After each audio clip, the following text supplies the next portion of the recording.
there's loads of things we can jump into, but where I want to start tonight is with the performance last night from Manchester United, Staffy, and namely the man on everybody's lips right now, and that is young Mainoo, the man that you predicted to be this good during preseason. I did. I'm glad that you remember, because every time I spoke about him, it was, oh, it's only preseason.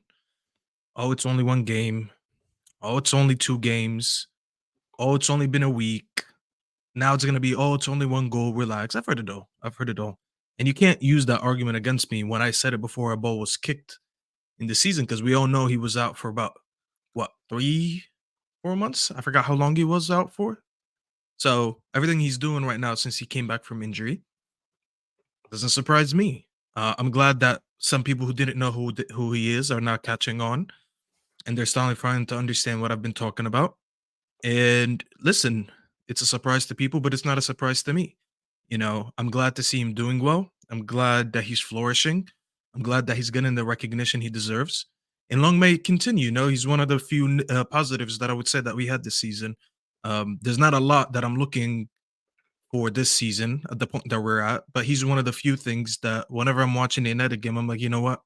Today I'm watching Kobbie Mainoo, so gives me a good feeling when I'm watching games just to watch him ball out. But what a player he is so far.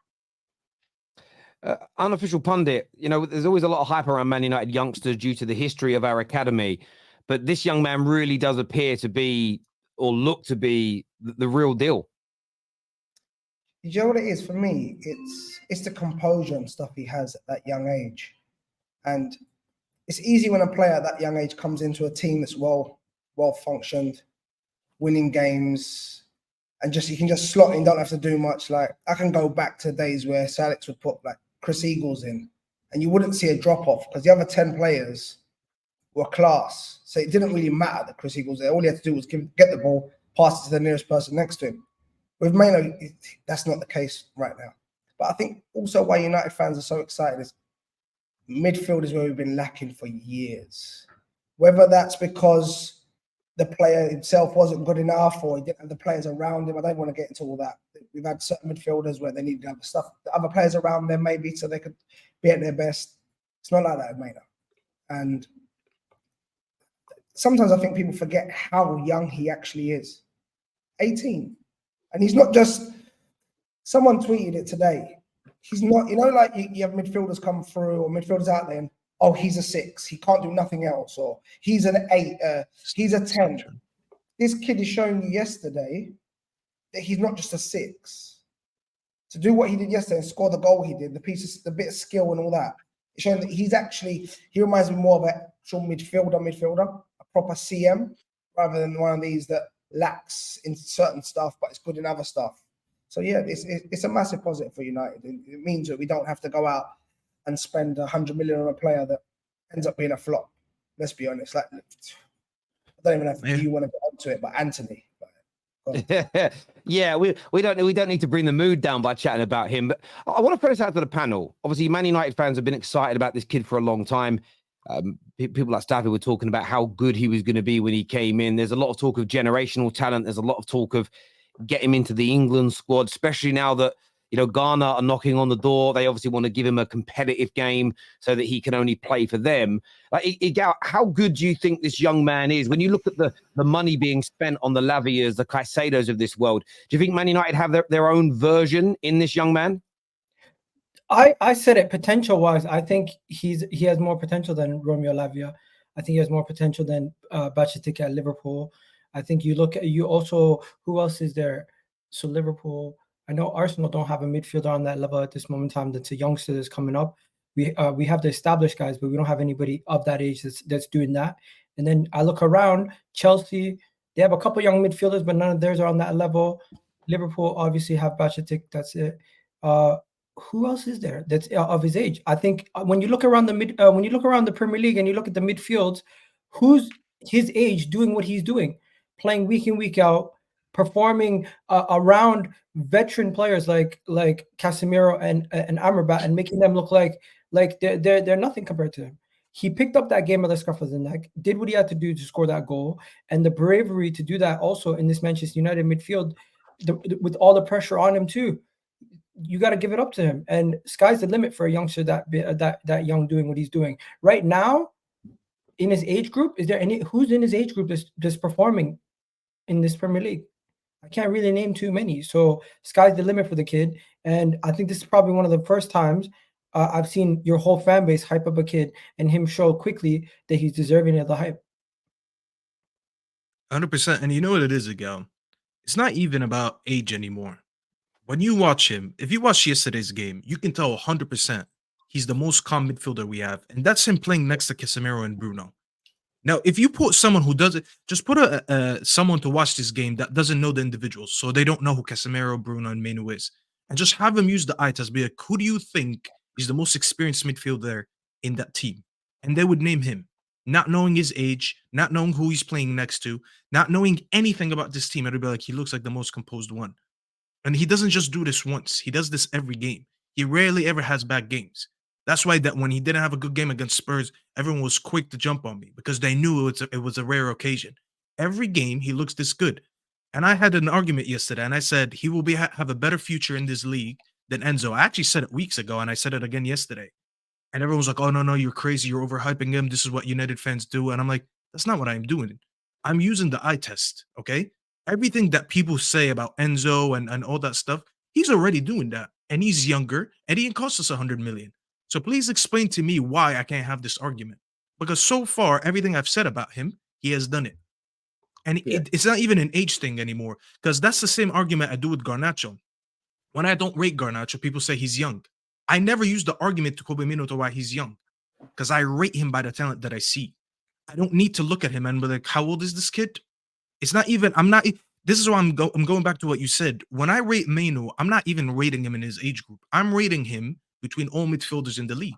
And he's a top midfielder. Now, I don't want to put a rank on him right now, but he's one of the top midfielders this season. You know the only thing that worries me, though? I'm going to be honest. He's going to set such a high standard. Yeah. It's like people forget. It's like, and Terry, I know you'll know, a few people that are around my age will understand. The players don't do it every single game.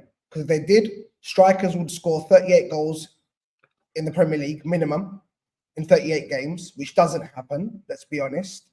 Midfielders would never misplace a pass and things like that. Like, we forget. It's so easy to clip things up now. Like, if you didn't know, one of my favorite centre-backs, maybe my favorite centre-back is Rio Ferdinand. If you didn't know Rio Ferdinand, you never watched him, you never knew anything about him, I could give you a YouTube clip of 5 minutes where he would look like one of the worst defenders ever. Yeah. Defenders make mistakes. That's how players score goals. Like, not taking anything away from Liverpool. Yeah, I dislike Liverpool, but that team that beat AC Milan in the final was garbage compared to that Milan team. But if I tell you the players, how did they score 3 goals against that defensive midfield? Like, that defense is one of maybe the best defenses on paper you can, because it happens. Defenders make mistakes, and he's setting such a high standard now, Kobbie, where I know what United fans are like, and he will go for a spell like every player does, especially at that young age. He will go for a spell where a couple of months things ain't going right. He maybe have a few bad games, maybe a few little niggling injuries and all that. And this fan base, they're quick, boy. This fan base are quick. They'll be all over him like as if he's garbage. And people don't look at other players. Like, I stick up, anyone who knows me, I stick up for Rashford a lot. Yeah, Rashford has bad games as well. He does. But who steps up? Nobody. So it's highlighted even more where players at Man City can have a bad game easily. Salah at Liverpool can have a bad game. Somebody else will step up. At United, just don't happen. And then the fans are quick to get them. And you know what? People think Twitter doesn't affect the players. Believe me, it does. They see it all. You see it, the reactions, their celebrations at times. You see when they respond to big accounts sometimes. They see a lot of stuff. And that ruins players. It's the truth. It ruins players.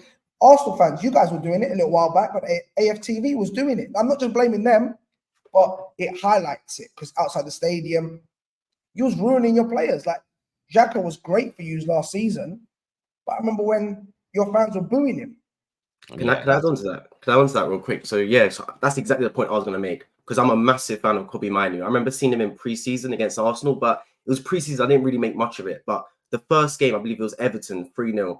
Off the back of the charges, hostile atmosphere, unbelievable performance. Because the one thing I loved about him, age aside, how composed he was. He's like a steady Eddie. These young players, I feel like, especially in the social media era, a lot of stuff gets to them sometimes. They get like really highs, really lows. We've seen it with other players like Januzaj, for example.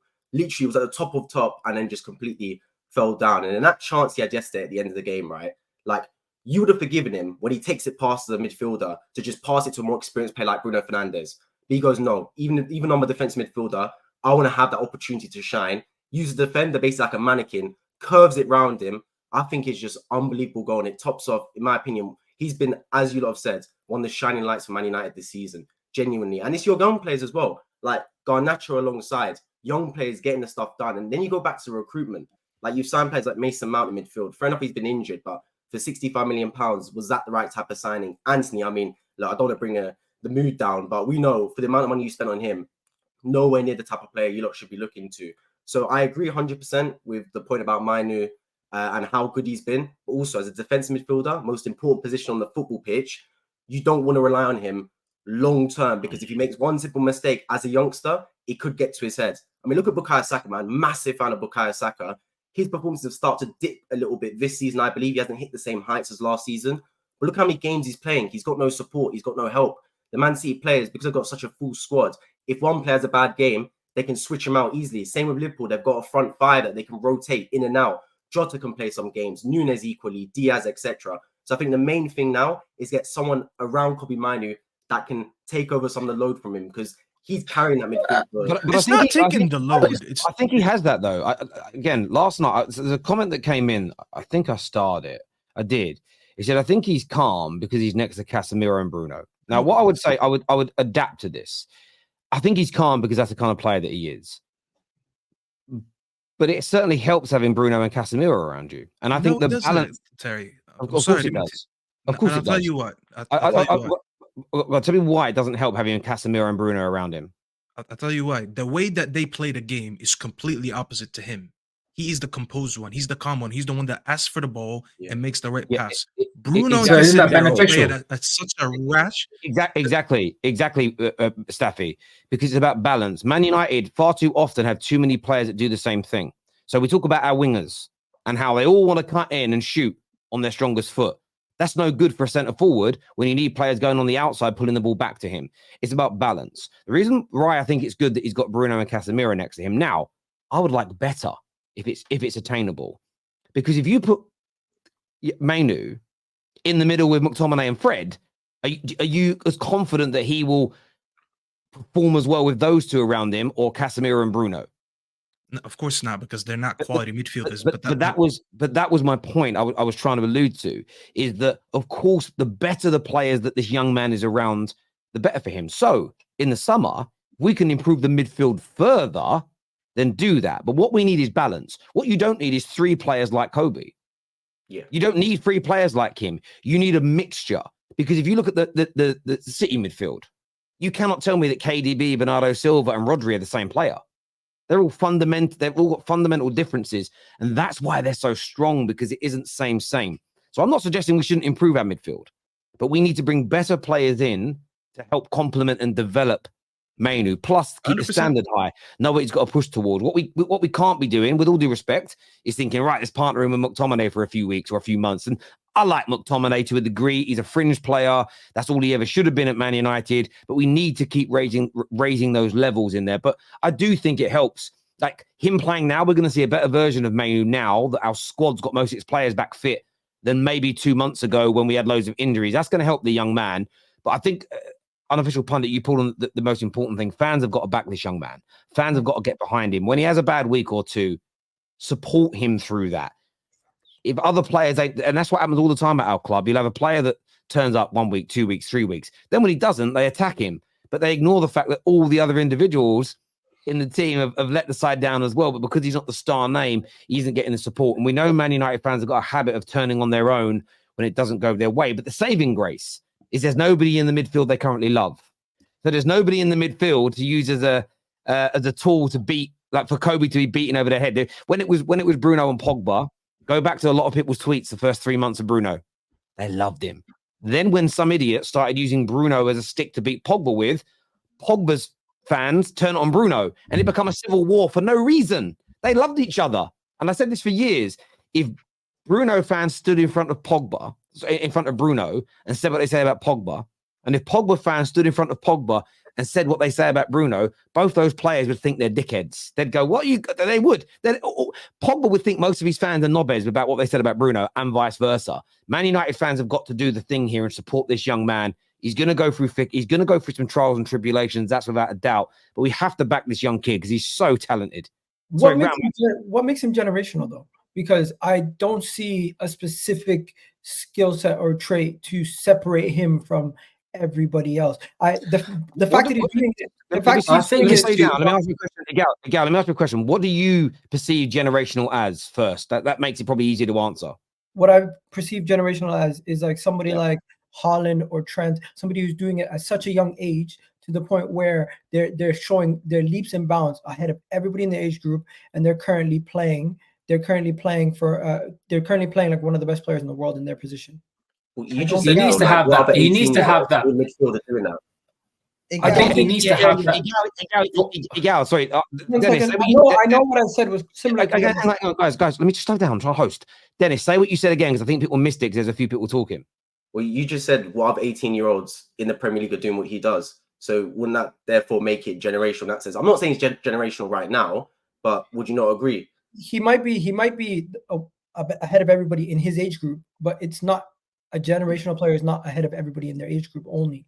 They also have to be one of the best in their position. I don't think he's one of the best in his position yet. So to say generational, it's going to take some time, a body of work for him to see that.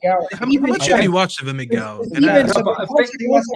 Once again, I beg you, let me finish. Because even Trent, even Haaland, even all these other guys, the only reason why they got that tag was because they kept this level of performance up for a long time. How many players have come in and been called the next best thing, been called generational, and then not been able to keep it up? I want to see this guy keep it up. I want to do well for you. He needs to have that moment. I'm not trying to bring down the kid. I'm just merely saying you don't want to put too much pressure on somebody calling them generational and then find out that they're just a really good midfielder or one of the best out of a bad bunch. I think it is premature to have that saying of him being generational. I think when I look at generation, I always go back to what Michael Owen did at against Argentina. That was the moment where people were like, yeah, he's generational. I think when you look at Trent, obviously the corner that he had against Barcelona, Haaland when he scored against PSG, he needs to have that moment. I think it is a bit premature to say that he's generational at this moment. Moments. You just named scoring moments. No, but those are moments. Those are moments where you make your mark. So moments makes you generational. I don't understand it. He's not more than 10 games has to make someone generational. But what you guys have to understand is that they're saying the generational talent. That means they have generational talent. Whether you hit those heights, no one's saying he's a world-class player. There's a difference. Those players you're talking about, they proved in their position that they're world-class players over a long period. But you can be a generational talent. So there's good talents that come through, but they're not generational. Then there's talents that come through where you look at them at 17, 18, and you go, yeah, he's generational because he's ahead of anyone in his class at that age. So that makes you generational. Yeah. I'll give you an example. People don't like to talk about this player, but when he came through at 17, he was generational. That's Mason Greenwood. That's a fact. He was generational. At his 100%. Age, there was no one at 17 that was doing what he was doing. Whether you go to that next level, Ravel Morrison was generational. He just didn't hit that height. That was down to his own attitude and things. Yeah, so I agree with you. There's a difference between a generational player and a generational talent. And I think all generational talent and generational player is kind of in a colloquial way replaced what we used to just say was world-class player or world-class talent. And what Mainoo is world-class talent. He's generational talent. Whether or not he continues to get better and maintains these standards is another debate and conversation. But in terms of his talent, to be 18 years of age, to start 8 games on the bounce for Man United, to have barely put a foot wrong, to be dominating Premier League games, winning Premier League games, scoring goals, being one of the best players at a club where we know the pressure's high, you can't do what he's doing without a huge abundance of talent. And I said it last night, and I'll say it again. He's the most talented midfield player, as in young midfield player, to be purchased or come through the ranks at Man United since Paul Pogba. He is the most talented. Not since Paul Scholes, sorry, not Paul Pogba. I think Paul Pogba was also supremely talented.